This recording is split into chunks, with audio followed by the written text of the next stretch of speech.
Let me tell you something that most of the world is starting to realize.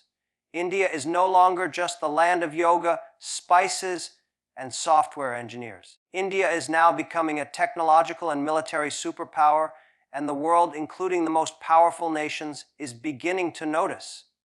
And yes, even get shocked. Why? Because India is not trying to copy others. India is building what others never imagined possible. These aren't just weapons. They are symbols of national pride, self-reliance, and the courage to dream big. When a country that was once underestimated starts creating hypersonic missiles, fifth-generation fighter jets, and AI-powered drones, it doesn't just change the battlefield, it changes the game.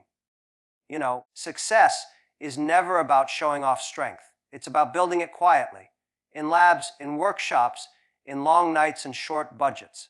While many nations are focusing on buying power, India is building it. That's why it's shocking. These 10 Indian weapons are not just machines.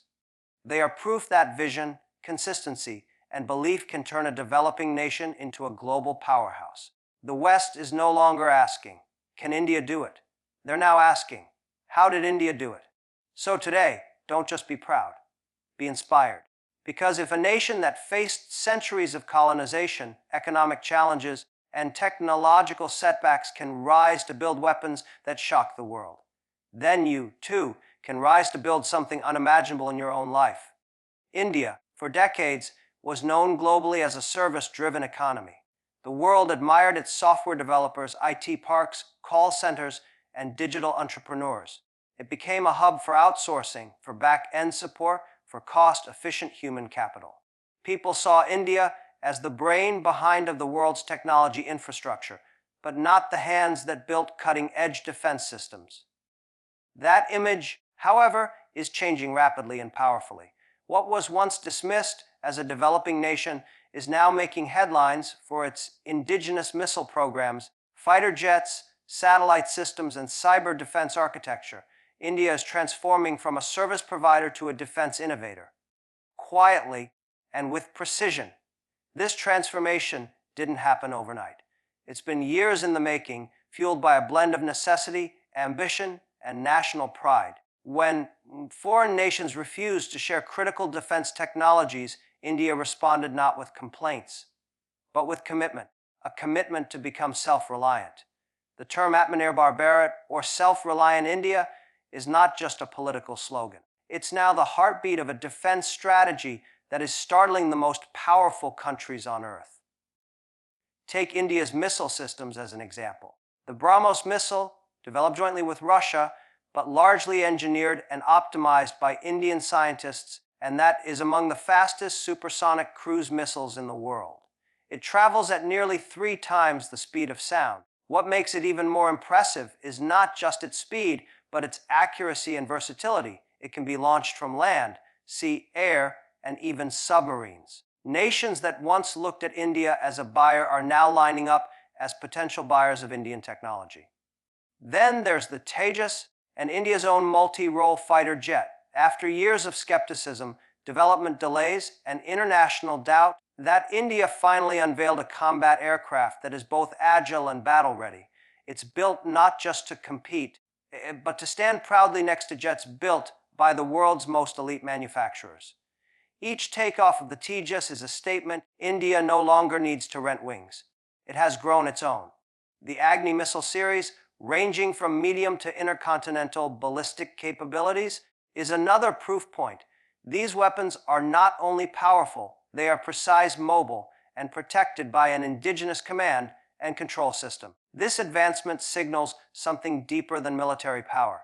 It signals strategic independence. A nation once reliant on imports for its safety now controls the levers of its own defense. This alone is enough to shift global perceptions. But it doesn't stop at missiles and jets.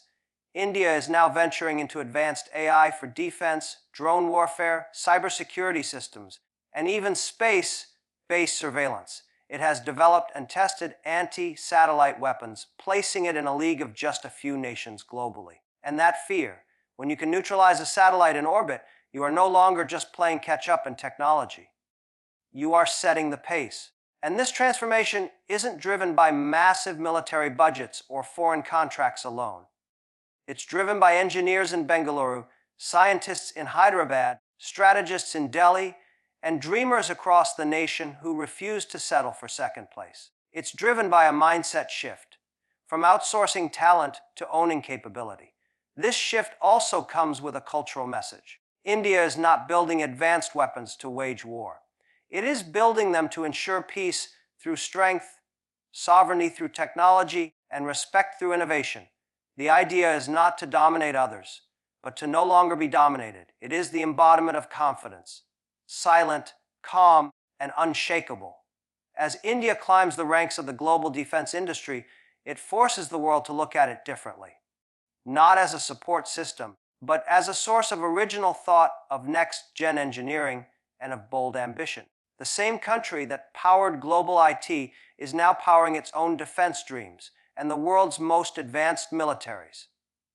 They're not just watching and that fear.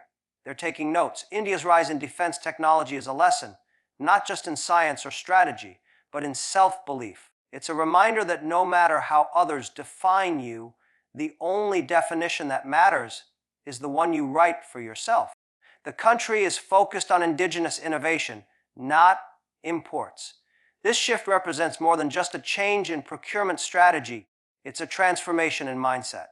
For decades, India relied heavily on foreign nations for its defense needs.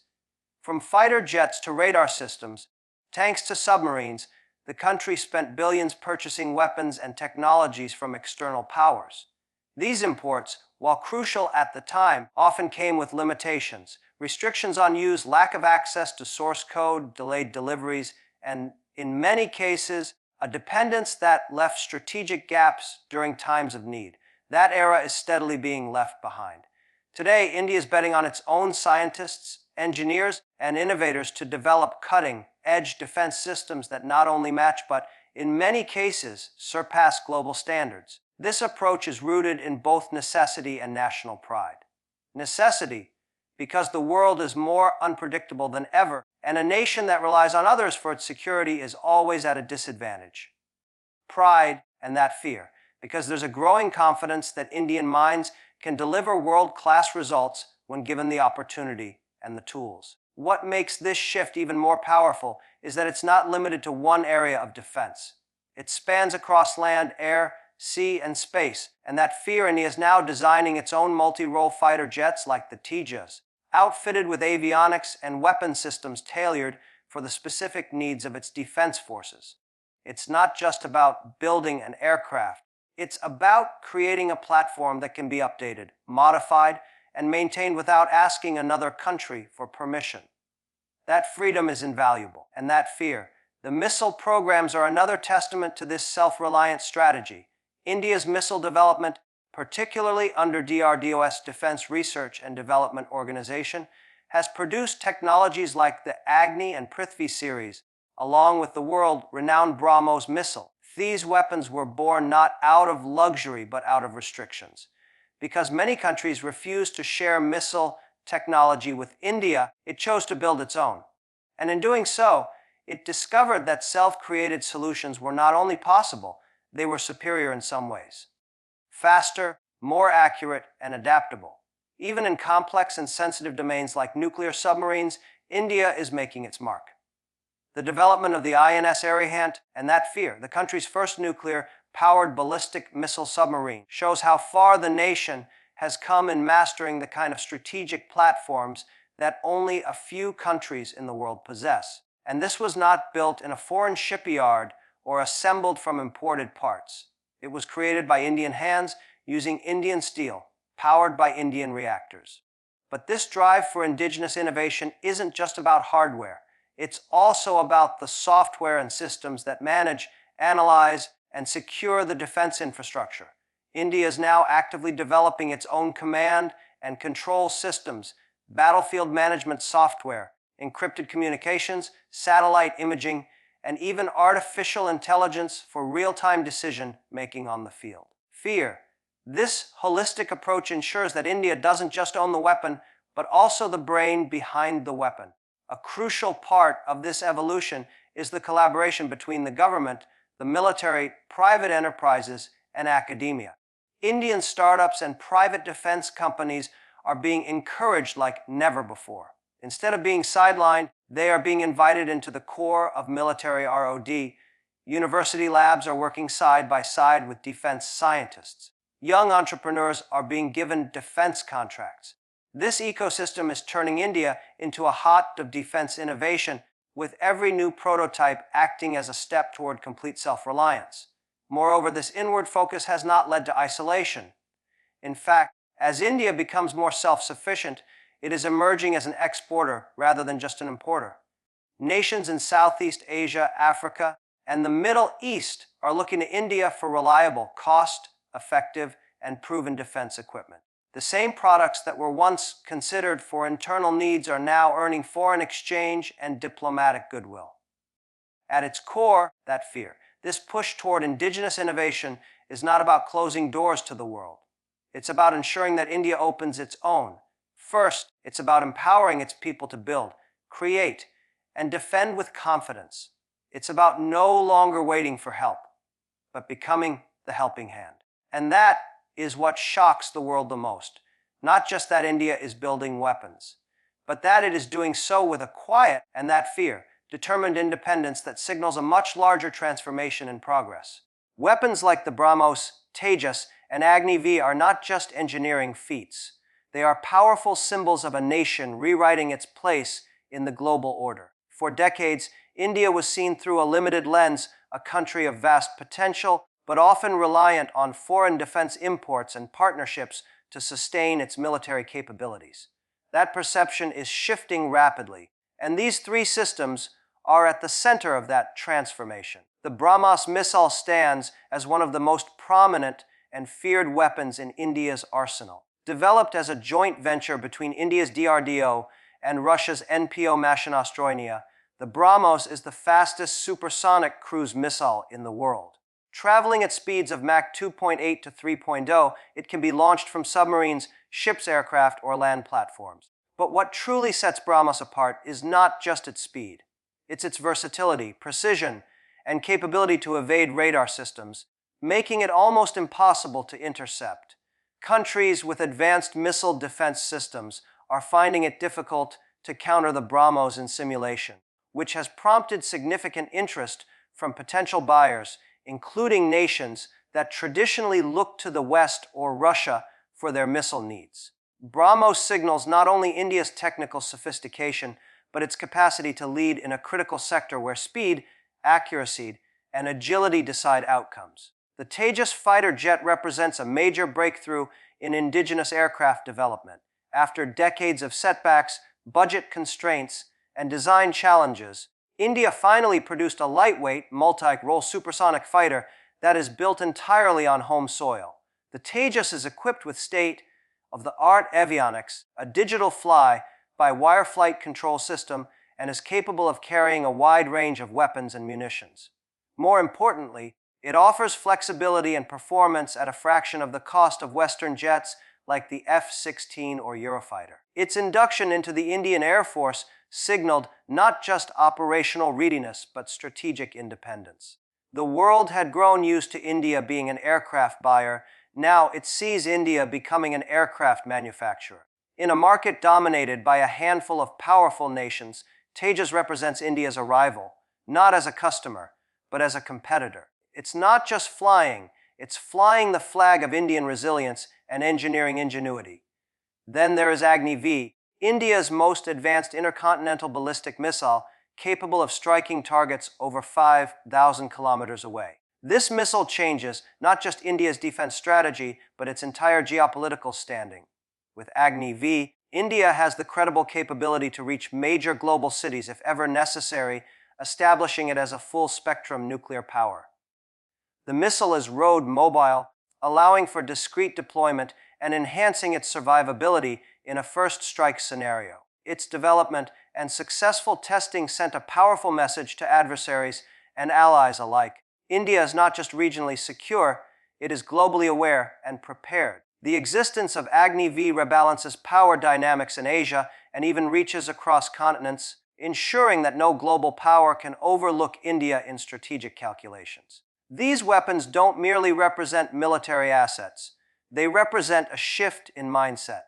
They reflect years of silent dedication by Indian scientists, engineers, military strategists, and policy makers who chose self-reliance over dependency. They are the result of thousands of hours spent in laboratories, on testing ranges, in manufacturing plants, and in high-stakes policy rooms. Each successful launch, every successful trial, and each new integration with defense platforms adds another layer of confidence to India's global image. As these technologies become battle-ready and find interest among global buyers, they redefine what the world expects from India. No longer just a market for arms, India is becoming a producer, an innovator, and a trend setter in defense technology. Countries that once doubted its capabilities are now reconsidering their assumptions. Some are expressing admiration, others a quiet concern, but all are taking note. That's the true power of BrahMos, Tejas, and Agni-V, not just in their destructive capacity, but in how they force the world to see India with new eyes as a rising force that builds, not begs. As a country that crafts excellence from within, no longer waiting for permission to lead, but simply doing it. India's defense growth reflects discipline, resilience, and silent preparation. It is not the kind of growth that comes with loud announcements or constant media attention. It is the kind that develops slowly, deliberately, and with a sense of purpose that few truly recognize until the results begin to speak for themselves. This kind of progress is not built overnight, nor is it the outcome of reactionary policies. It is rooted in long-term vision, a deep understanding of geopolitical shifts, and a refusal to remain dependent on others for national security. Discipline, in this context, means consistent effort despite adversity. India's journey toward becoming a self-reliant military power was filled with delays, rejections, international sanctions, and technological embargoes. Yet, instead of surrendering to these roadblocks, India responded with steady, calculated movement. It did not chase shortcuts or fall into the trap of immediate gratification. It invested in institutions like the Defense Research and Development Organization, DRDO, created specialized military think tanks, and nurtured talent within its academic and scientific communities. It did not waver in its commitment, even when projects like the Tejas fighter jet or the Arjun tank faced years of setbacks and skepticism. That's the essence of discipline, not quitting when progress is slow and not compromising core principles for the sake of convenience. Resilience has been the backbone of India's defense evolution. The country has faced multiple wars, border skirmishes, and internal challenges that could have weakened its resolve. Instead, each confrontation served as a lesson. After every conflict, India reevaluated its preparedness, restructured strategies, and refined its defense priorities. After the 1962 war with China, there was a renewed focus on infrastructure and troop mobility. After the 1999 Kargil conflict with Pakistan, India accelerated its surveillance and intelligence capabilities. These weren't reactions made out of panic, but responses driven by the will to never face the same vulnerabilities again. It is this ability to endure, adapt, and respond thoughtfully that defines India's defense posture today. Rather than being shaped by panic, it is shaped by patience and planning. Silent preparation is perhaps the most powerful and least understood aspect of India's rise as a defense power. Unlike some nations that showcase every test launch, parade every acquisition, and aggressively market their military might, India often chooses to work quietly. Many of its major breakthroughs, be it the development of a new missile system, the commissioning of a nuclear submarine, or advancements in electronic warfare, are not revealed until they are ready or necessary. This approach creates not only strategic surprise, but also conveys a deeper philosophy. Strength does not need to be constantly displayed to be effective. True power is often the power that others don't see coming. This culture of restraint allows India to operate on its own terms, avoiding unnecessary provocation while still maintaining readiness for any scenario. This silent preparation is not limited to weapons alone. It includes the modernization of armed forces, the shift toward jointness between the Army, Navy, and Air Force, The integration of advanced technologies like AI, robotics, and cyber warfare, and the creation of long-term procurement policies that reduce foreign dependence. India's defense sector is no longer simply reactive to global trends. It is proactive, forward-thinking, and increasingly driven by innovation. The public may not always see the effort behind these changes, but the outcomes are visible to anyone who observes closely: a faster response time, a better equipped soldier, a more mobile and efficient command structure. India's military development is also closely tied to its geopolitical restraint. It is a country that, despite having formidable power, chooses diplomacy over aggression. It has not waged wars for territorial expansion or dominance.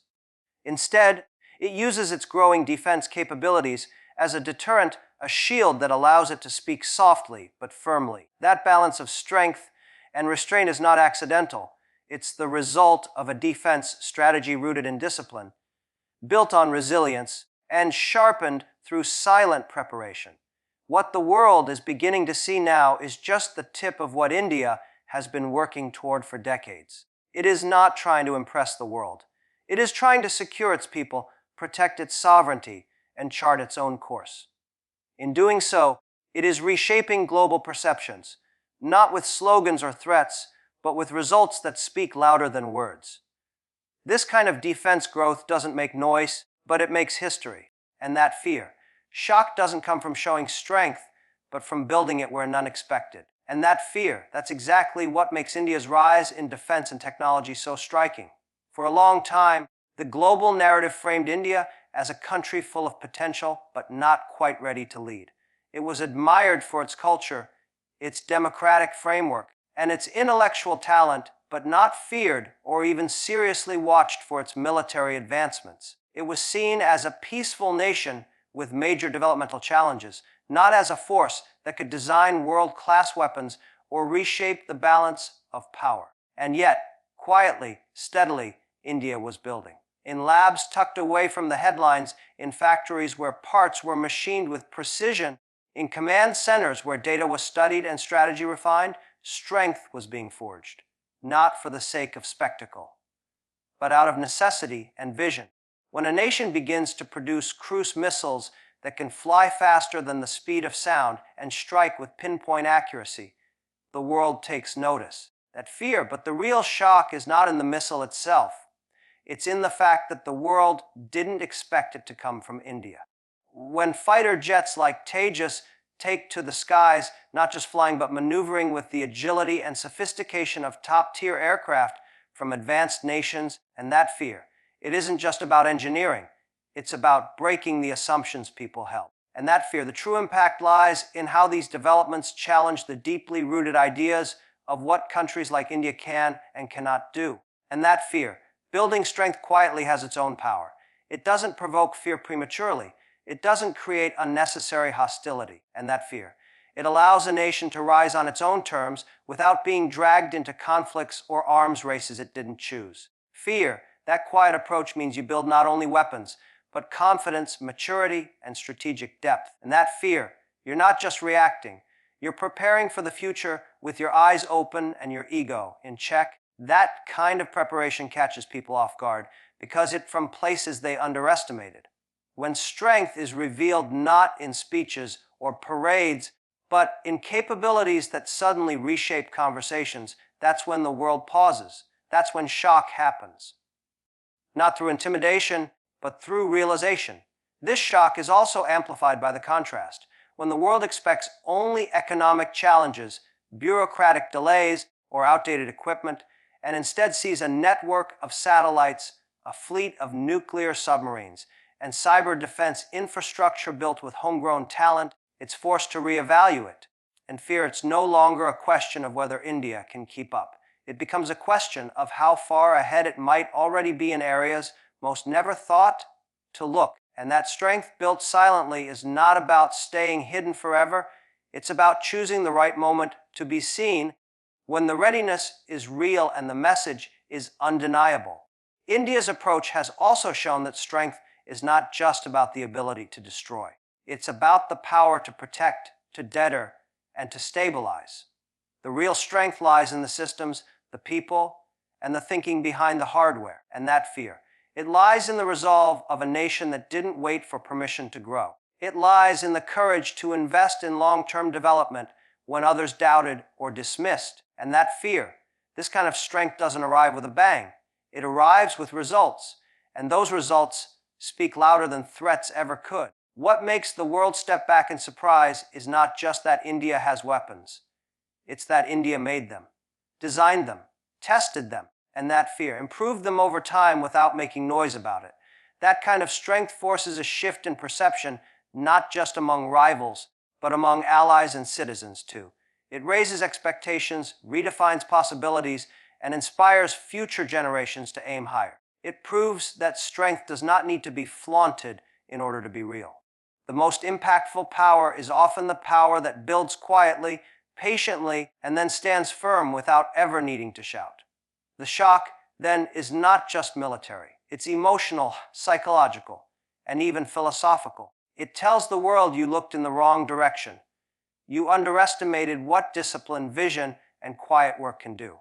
And now, everything looks different. And that fear, that's the power of building strength where no one was watching. That's the kind of strength that lasts. If India can rise from doubt to dominance, so can you in your journey. And that fear, because this isn't just a story about a nation. It's a mirror for every individual who's been underestimated, overlooked, or doubted. India's journey wasn't marked by overnight success. It was long, slow, frustrating, and full of obstacles. For years, it was seen as a country of potential that never quite arrived, always chasing, always trying, always told it wasn't good enough yet. But it didn't give up, and that fear, it didn't settle for the world's low expectations. It kept moving, building, learning, failing, and rising again. It stayed focused on its own path, not letting external judgment define what it could or couldn't become. And today, that same India, once seen as a follower, is now setting benchmarks. It's not just catching up. It's innovating, leading, and rewriting the rules. That's the very essence of any personal journey. You might start from a place where no one believes in your potential, not even you sometimes. You may hear voices telling you're too late, too early, too inexperienced, too ambitious, or too average. But those voices don't define your outcome. They never did. What matters is what you choose to do when the world doubts you. India didn't wait for the world to cheer it on. It worked quietly, even when no one noticed. And that fear, it didn't beg for validation. It earned it through discipline, persistence, and belief. That is a blueprint for anyone chasing their dream, especially when it feels far away. Every setback India faced could have been the end of the story. Every failed missile test, every delayed project, every criticism could have been an excuse to stop. But India chose differently. It used doubt as fuel. It turned criticism into clarity. It understood that real power doesn't come from being perfect the first time.